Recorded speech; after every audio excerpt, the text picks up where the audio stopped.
It's a very touching story. It also shows the love of Allah subhanahu wa ta'ala, the power of Allah subhanahu wa ta'ala.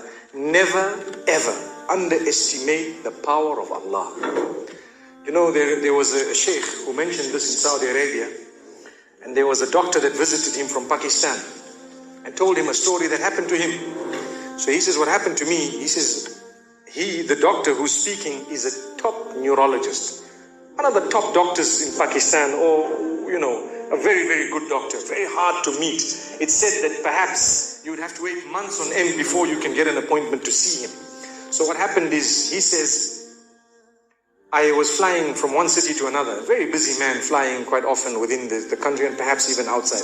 And he says, suddenly the clouds built up.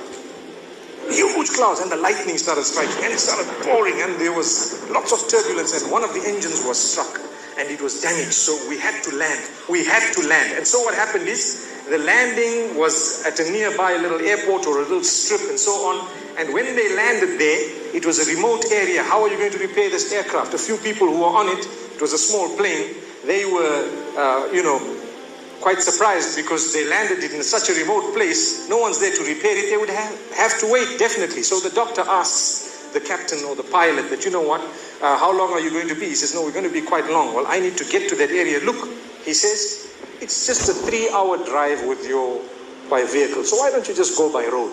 You know, you can go there and get there. He says, okay, good idea, because this is going to take long. So he decides to go on one of the tri-shows, you know, in Pakistan, one of the areas, wherever it was, and he jumped in. And as they started progressing, the clouds built again.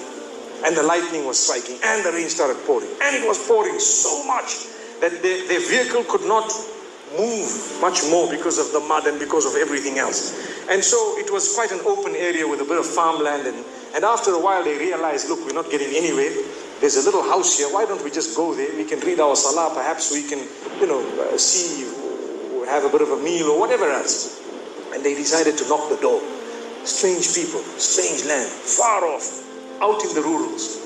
And so he knocks the door, and he's got his little bag and everything, and he walks in. An old lady happened to answer the door after a while, and they spoke to her saying, look, this is what has happened. And